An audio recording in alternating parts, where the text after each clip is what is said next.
everyone, welcome to Gardening TLC. Michelle here, and I am not in Rockford, Illinois today. I am in Carpentersville, Illinois at Barbara's house.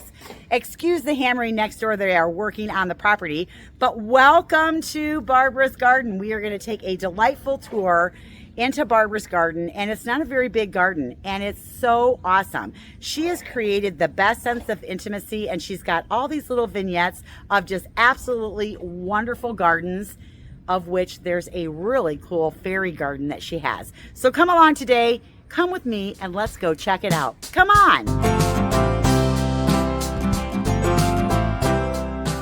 All right, everybody, I want to introduce you to Barbara. We are in Carpentersville, Illinois. I've already walked around the garden, and it's absolutely gorgeous. And there's a little story behind all the little vignettes that you have. And I think my favorite thing after I walked around was just the sense of intimacy that you created in all these little vignettes around the garden. And they're color themed, right? Yes. So tell me about kind of how this all developed. Well, the garden's 30 years old, and 25 years ago, I decided to take all the sod out of my backyard because I wanted less maintenance, and I created 9 perennial beds, and it originally had a landscaping pond, and due to the fact that the raccoons would come and eat all the fish, and it became a watering hole for skunks, I decided to fill it in, so I made 2 more beds, a rock garden, and a little patio area. So you recycled all of the material into your garden. Yes, I had put all the stones into the pathway, and then I made a small rock garden where the waterfall was, a small patio area, and then on the other side of the house I made a small rock wall which became like a raised bed. It's really cool because she has created things not only in the garden beds, but there's little like vignettes that make you stop along the pathway that she built with her own hands. It makes you stop, and there's like this little vignette, this like little circle with moss and succulents, and then there's this little fairy village. It's like totally awesome. I know, don't you want to go see? All right, let's go look. We are going to take a look at garden number 1. I love this, and she has agastache growing, and it looks like the peach sky one. Peach nectarine. Peach nectarine. This is the one that I have had die on me 3 times now. Oh, we'll see. Yeah. Oh, so yours is new too. Mine's new too. Okay. Yeah. So tell me about this little garden right here. This is as you enter into the garden. It's what you see before you go into the actual garden. Yeah, the color theme is peach and coral. So I have some, of course, echinacea, a daylily, atlas rose, and heuchera to, fulfill the color theme. And we have back there, that's a variegated honeysuckle. I've never seen a variegated honeysuckle. That's really interesting. Now, is it robust and grows as thick and heavy as a regular one? No. No. I do very little trimming on it. Okay. I think it's really pretty because it draws your eye back there, and I love the trellis. Yeah. I love trellises, but sometimes, you get that really fancy one, and then you cover it all up and you can't see it. That's true. That's so true. So tell me about this gorgeous weeping tree right here behind you. Oh my goodness, that is gorgeous. It's a weeping redbud. It's been there for many, many years. I do have to trim on it to fit the space. Oh yeah. I think it would like to grow bigger than the space. We go across the path. We have a beautiful garden done up in really different color textured greens, and there's beautiful whites, some soft yellows, and you have different things in here that are coming in and out of bloom all the time. So we'll kind of start at the end here with this really beautiful Amsonia. This is the Hubrichti, right? I believe so. Okay, so that is absolutely gorgeous. It gets those beautiful sky blue flowers on it. Now this bed is in sun once the sun comes up over the house. Yes. Yeah, this afternoon or late morning it'll be in sun. Okay, so there's at least 8 hours of sun here. Probably, at least 6. You've got the beautiful Amsonia Hubrichti. I love the fine texture of that. It's so pretty. It is. Does it really get that beautiful orange color in the fall? It does. Oh. Yeah, it does. And then we've got, oh my goodness, look at all of the texture and the different colors in here. Tell me about all of the plants in here quickly. Okay, we have a double white balloon flower. Next to it is a yellow leaf Caryopteris. Behind it is a David phlox, not quite in bloom. Now, does that get white? It gets white. Okay, Yep. and then what color is your Caryopteris? That'll have a blue bloom. Oh, so will they be later blooming on. together? No. No? No. Okay. The Caryopteris will be later. Okay. I didn't know if maybe one was finishing and one would end, because David has a long bloom time. Yeah, well, we'll see. That's the first year I've had that in here. Oh, okay. So maybe. Maybe one will cross over just a little bit at the end. That would be nice. All right. Yes. Tell me about these little white flowers. Those are so delicate and pretty. I love those. That is Calamiris, and if you deadhead it, it blooms all summer. So can I just take a pair of shears and chop it off and it'll rebloom, or do I have to go in and do stems? And just take the tips off. Oh, I don't know if I'll do that. A little bit. I'm not. I got to be able to cut it with a pair of shears. I'm sure if you cut it with a pair of shears, it'll come back too. It might just take a little longer. I'll just have to cycle. We're now going to leave the path and we're going to actually enter the garden. Check this out. This is so lush and beautiful. And look at all of the screens, the texture, the colors, the intimacy and privacy that's been created. Don't you just want to walk in there and check it all out? Well, guess what? That's what we're going to do right now. What a great way to recycle material. She's made this beautiful stone pathway here that goes through her garden, and she has incorporated other areas as well. We'll show you a couple of the other paths in just a minute. But this is what I was talking about. This is like a fork in the road. So you can either go that way or you can go that way. And so what she did is she put this little wagon wheel in here. Tell me about this. This is so cute. It's an old metal wagon wheel, and what's growing in it is some chocolate chip ajuga, some miniature betony, and some wire vine in each of the sections. I have never seen miniature betony. I'm going to have to find some of that. I love this. This is so clever. And then look, guys, it swings right up into this beautiful bed. This is all gold Haconocloa grass. We have a little daylily behind it. That looks like a pardon me. Yeah, and then we have a Weigela with the dark leaf. All right, nice. Does it get the fuchsia flowers on it? It does. And then we have a miniature 9-bark. And then we have Aurelia Sun King. That's with really yellow nice. leaf. I like how you played the different colors off of each other, the dark, the light, the chartreuse, and then pop that little flower in there. Yeah. That's so nice. Try. All right, we are going to swing over here to these absolutely gorgeous lilies. Oh my goodness. Now, what kind is this? This is Black Beauty, and it's multiplied over the years. So it's one of my favorites. They do that. And I see here you do have to stake it to keep it up. I do. But you can't really see the stakes because you kind of use the same color as the stems. I tried to. Yeah, that looks really good. And then we swing down here and you've got some really nice texture down here. Talk to me about that. The dark leaf plant, I believe, is dark reader geranium. And then we have an astrantia or masterwort. Oh, yeah. I've been thinking about getting masterwort. Now that I see it growing, I love that. I might put some in my passageway bed. It lasts for years. It's Oh, good plant. nice. And then we have a royal raspberry agastaki Love that. and some echinacea, And then another all gold. all gold. And then, oh my goodness, look at this punch of color. That is fabulous. That is scarlet ribbons, coreopsis. So I love that. Is that going to rebloom all summer if you deadhead? Yes, it That will. is so lovely. Oh my goodness. And then check it out. She's got an older version of a hibiscus back here. And she was telling me it doesn't get very big. But you know, some of those new proven winter ones are pretty small. She's got a beautiful smoke bush back here. Oh my gosh, the color contrast in this garden is fabulous. And I love the little bistro table, and I bet it's fabulous to sit out here in the morning. And then here is your sense of privacy. Look at that beautiful white pine. And then next to that is a blue spruce. They are gorgeous together. Now, one of the really fun things that she did in this garden is this is where the waterfall was at one time for the pond, and she has converted this into this beautiful little rock garden. So tell me about this. I planted lots of succulents, alpines, kind of drought-resistant plants. This is a miniature Lamb's ear. lamb's ear, right. And we have succulents on the roof. I do have to put chicken wire over it in the winter, or the deer like to come and eat them. Yeah. Now, do you have to dig out the flowering hens and chicks and then replace those, or do you No. just let them die back? Or I let the ones that die back, and some winter over for me. okay. So these don't die. Those will die. Okay. That one will die. Yep. And I'll have to plant something else in there, or let them spread. Nice, because you can just pop a little hen or a little chick. Exactly. Yeah. I love all the different textures. What a Right. great use and recycling of your materials. And instead of digging the mound down, you just kept it where it is. Right. Oh my gosh, there's so much to see in this garden. I love this.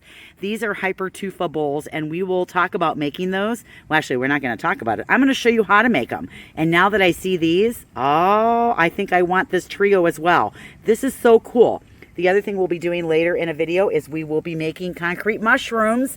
So I'll show you how to make those too. But look at this. This is so cool. I love this. That just looks like a rock that she put these little bitty hens and chicks in. And then look at this, you guys. There's so much to see in this garden. I love it. Isn't it great? And you know me, I love succulents. And anytime I can plant them in the ground and have these little vignettes, I'm going for it. So this will be another one I'm stealing. Is that okay? So here's the pathway that goes along to the next section. Oh, look at these really cool bricks. Yeah, those are old bricks from the streets of Chicago. How did you get your hands on those? I found them in a brickyard years ago. Unfortunately, the brickyard is now closed, but I went and got several of them. That is so cool that there's like history in your garden too. Yep, there's history. I love it. Oh my goodness, you guys, check it out. Let's go over there and look at that little fairy garden. It's actually a fairy village.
Fairy Village is so cool. I love it. Oh, I keep looking at these hypertufa pots. I love those. Check out this garden right here, you guys. We're going to talk about it right now. She's going to tell me about all the cool things in here. All right, Barb, let's start right here with these beautiful iris. Oh my goodness, I love the foliage. Variegated iris. Do they smell like grapes? They do smell like grapes. Oh, I love that. And you know what I like about this foliage over regular bearded iris? They look good for most of the year. Most of the year, and I like the contrast. I do too. I like those little coreopsis behind it. Isn't that nice? Xerub. I love it. Got some heliopsis in here. Are those burning hearts? Those are burning hearts. Ah, I tried to plant some this year and the rabbits ate them. Oh, naughty rabbits. I know. I hate the rabbits. Naughty rabbits. I like them and hate them. They're so cute, but I hate cute. that they do so much damage. They are cute. What's getting ready to bloom right here below that? That is a closed balloon flower. Oh. So it doesn't really open. It stays like the balloon. And I gave it the Chelsea chop. You can see where some of them are lower and some of them are taller. And look, I love the orange and purple. Remember I said I didn't love that combination until I actually saw it planted in the garden? Now I'm loving orange and purple together. Look at that Rose of Sharon. It's blue chiffon. Ah, that is really gorgeous. And then again, the bleeding hearts. That's a bleeding, yeah, this is called burning hearts. Burning hearts. Bleeding hearts. Oh, you're right. They're opposite. So they're both heliopsis. Right. Oh, I love it. I love the texture, and I love that is the backdrop. Now I have to get a blue chiffon. Oh my goodness. Put that on your list. It will go on my list. I love it. And I love the heliopsis in front of it. So I'm going to steal so many things out of your garden. This is awesome. Please do. I'm going to drop down really fast because I just want to show you the texture of this plant right here. And it's an ironweed that blooms later in the year. So it's more like a fall bloomer. But look at the texture of that in your garden. And then if you take that really fine texture and you put it up against something that's a little more coarse textured, it always looks so good. And or you put something with a bigger leaf behind it and it looks really good. I have to get some ironweed. Oh my goodness. Look at the robin down there, you guys, just hopping along the path. Oh, she's so comfortable in your backyard. There's a nest in the vine over there that he goes to all day long. Oh, nice. So we are sitting on a bench now, and this is the view. Now, this one is probably a great bench to sit on in the evening after the sun goes over the top of the trees. Yes, it is. So right now the sun is coming up over the top of the house. So we're in some sun, but this is kind of a very nice vibe on a wildflower garden. So tell me about the theme of this garden right here. This theme is pinks, purples, and whites and grays. Kind of a cottage type border. I've got several clematis. I have a blue-leaved rose called Rosa glauca, and some echinacea and lots of different things. So what are the tall lilies? That is an ornipet lily, or I think they call them tree lilies. That's really tall. Yeah, I have to stake them. That has to be at least 6 feet. Very, and I think they can get taller. All right, and then I'm going to pan up here, you guys. We are going to go look at the porch, but check that out. That's growing from the ground, right? Yes, it is. Oh my gosh, it creates the coolest blind up on your porch. Yes, what's growing there is Jack Manny clematis, some sweet autumn clematis, and a wisteria vine. Oh my goodness, the 3 of those together have got to be glorious. So you have a spring bloomer, and then a repeat bloomer, and then a fall bloomer. Right. Nice. Oh my goodness. And then even the clematis that you have growing on the lower deck portion to give you that sense of intimacy up there. Yeah, it gives some privacy to the deck. Now those are like a bell-shaped. That's Ragucci. That is a great clematis because if you deadhead it, it'll bloom all summer. Oh, nice. So I just planted a Betty Corning. Oh, yeah. We're going to see how that one does. My first 3 clematis in my garden. I can't believe it's taking me this long to plant them. Now these you said are wild geraniums right here, right? Wild petunia. Oh, petunias. Oh, do they come back every year? They come back. The only thing is you do want a deadhead, otherwise it'll seed all over. Okay. And then what is that wispy foliage that's in there? That is status. Okay, we use that at the garden center in the floral store. Right. Like mad. It dries really good. We use it in floral arrangements. I use it in dried products. Oh my goodness, I didn't know you could grow it. Oh yeah, it's a perennial. That's been there for years. Next, we're going to take a look at the shade garden area, and it's all anchored with this iron gate, which I absolutely love that piece in there. We also have a weeping cherry tree here. Now, does that bloom in the spring?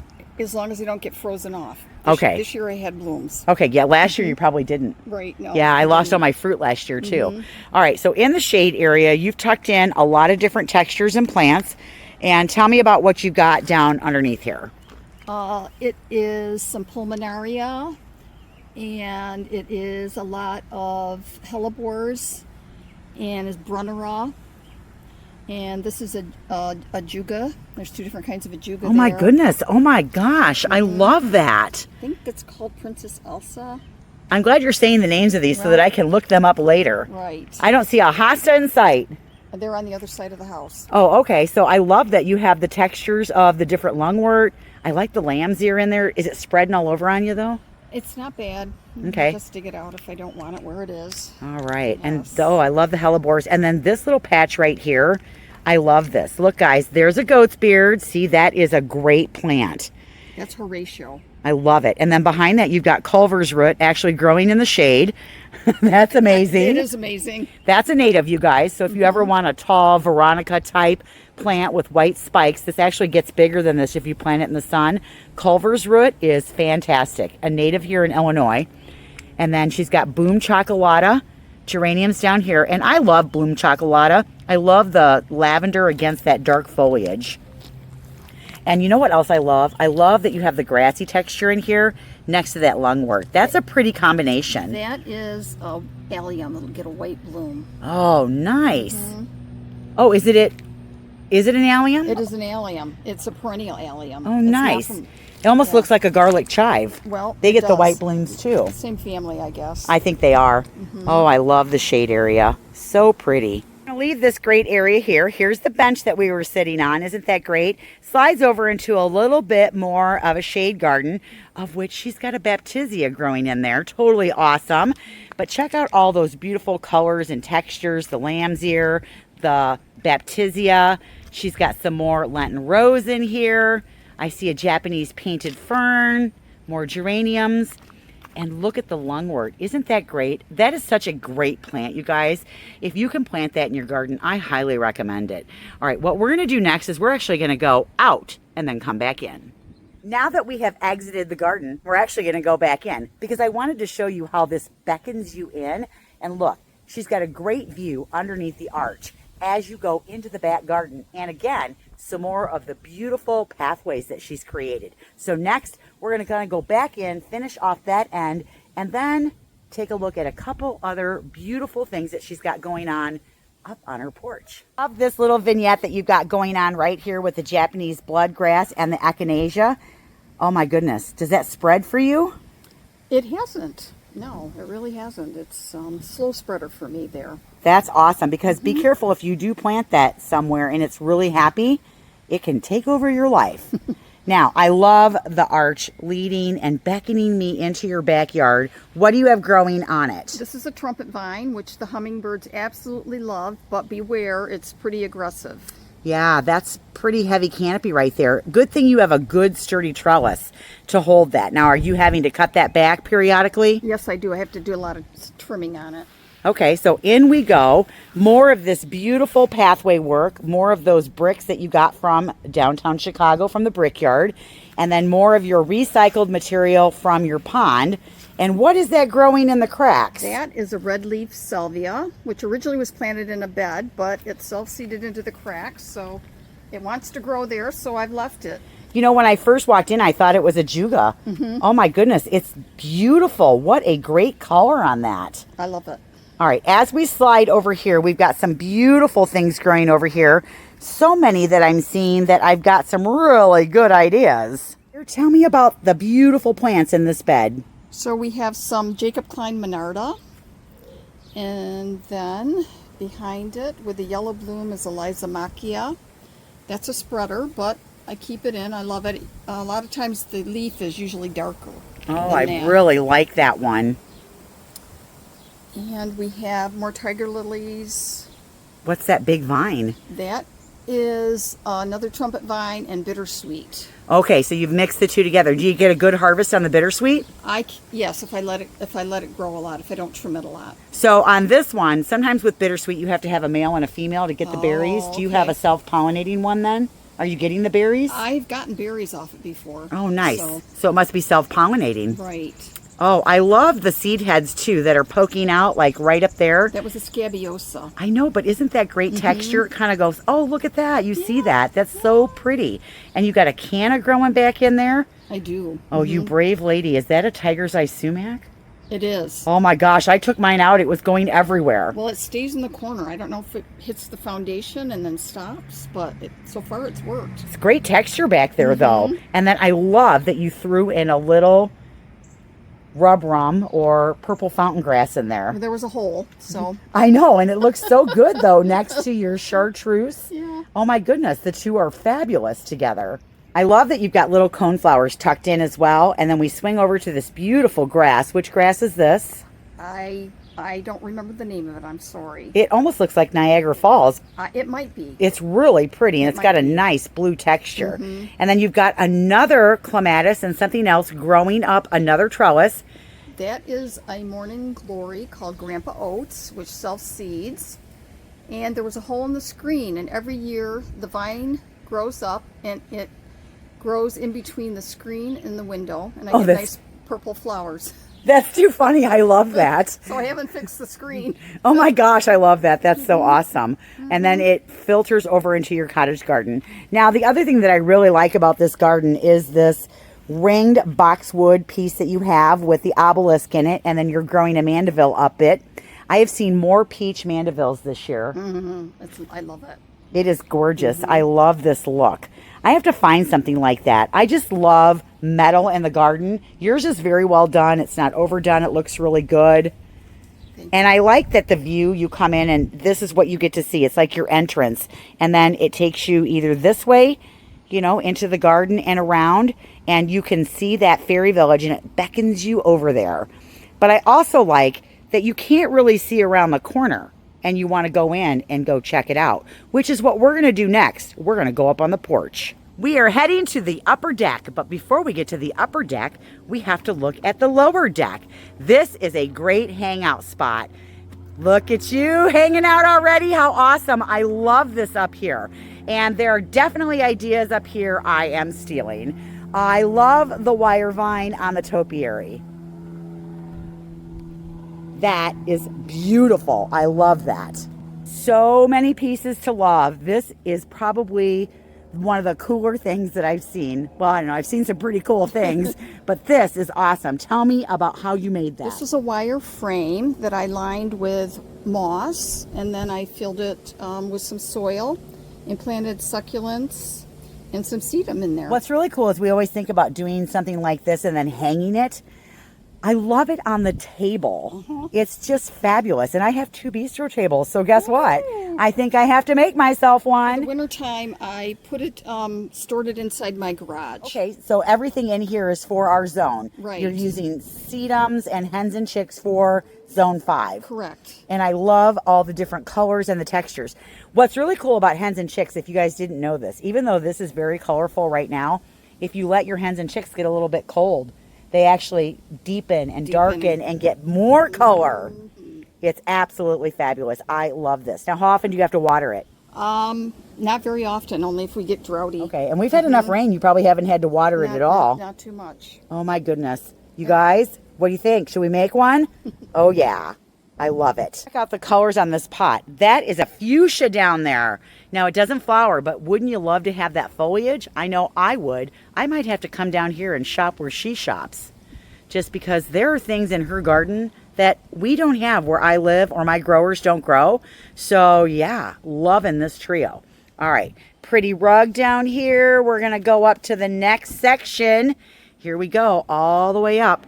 And what I talked about with the intimacy of this, isn't this great?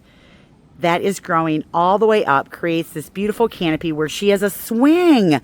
Oh my goodness, I love it, because this is probably in the shade pretty much all the time. It is. Oh my goodness, and look at her boxes, you guys. Aren't they great? I like the creeping Jenny in there. I like the zinnias. Oh, she's got begonias in there. Are these the cordial cherry? They're not. Oh no, but they're just as gorgeous. Oh my goodness, look at that beautiful shiny leaf on there. What a great, powerful, draws your eye right up here. She has 3 boxes that all match. There's one there. There's another one there. And then, oh, look at this one behind our topiary. And I'll give you a view from up here in just a second. I just wanted you to see up here. And then the last thing to look at up here, oh my goodness, check out the textures in this pot. Isn't that awesome? I absolutely love it.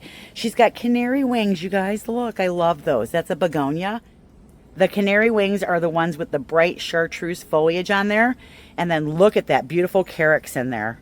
And she's got houseplants in there too. Oh, and Fertonias. Oh my goodness, I love all the textures of this pot. Oh, it's so gorgeous. Who wouldn't want to sit there? We're on the lower deck taking a slow pan around the garden. Don't you love that iron gate in there? I love that in there. Here's our fairy village as we're coming around. Kind of gives you a good feel for the garden. Coming around to where our bistro set is.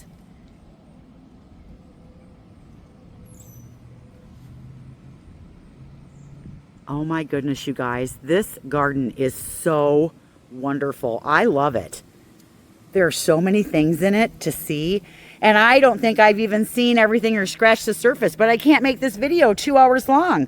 Oh my gosh, this is so awesome. I am so honored that she let me come into her garden. Oh, I hope you guys enjoyed the tour today in this garden. I have found so many things here that I want to copy. I am so inspired. This is a great garden. And you know what? It is her passion, and you can tell this garden is well maintained. It looks so good. I love a lot of the flower combinations, and I really love the little vignettes that she created, which is something that I will start to evolve in my own garden. You know, she's had lots of time to grow this garden up. I can't wait till mine is this mature. I think my favorite thing is the intimacy that she's created in this garden by enclosing it. And I love the pathways, and I love the fairy village, and I love the pots that she did on the deck. And oh wait, there's so many things to love in this garden. I hope you enjoyed the tour. Now, don't forget, if you've got something beautiful in your garden and you want to share it, well, the last Saturday in August, we'll be having another garden gab, and you can send a picture of your garden in. Make sure you turn your phone longwise. Don't take it straight up and down. I can't use those pictures. We need to know who you are, where you live, what zone it is, and what are we looking at. Send that picture to this email address right here, and if you miss the email, it's always in the description. We will highlight those pictures during Garden Gab at the end of August. So find something beautiful in your garden. Everybody's got something beautiful in their garden. You can find one picture, send it in. Also, I have room for one more garden tour, but I want to do a fall garden tour. So if you're that person that has that absolutely beautiful garden with all those beautiful fall colors, more towards the end of September, beginning of October, also reach out to the email. Now, you need to be within 4 hours of Rockford. That's about as far as I can handle on a drive. That means you're going to be in Illinois. You could be in Lower Michigan or Indiana, Iowa, or Wisconsin. Then we will come and do a video tour of your garden. So send me a picture or some pictures or a short video of your garden to that email address, and I'll reach out and we can set something out. So I got room for like one more, but I really want to do a fall tour. So that's all I've got for today, you guys. Thank you so much for watching. If you're new here and you made it to the end of the video, welcome to our channel. If you enjoy this kind of thing and you want to go on this gardening journey with us, please subscribe. We would love to have you as part of our community, and all you're doing is helping us grow to make great video content for all of you guys out there. So I'm Michelle, and we'll see you in the next video. Bye, everyone.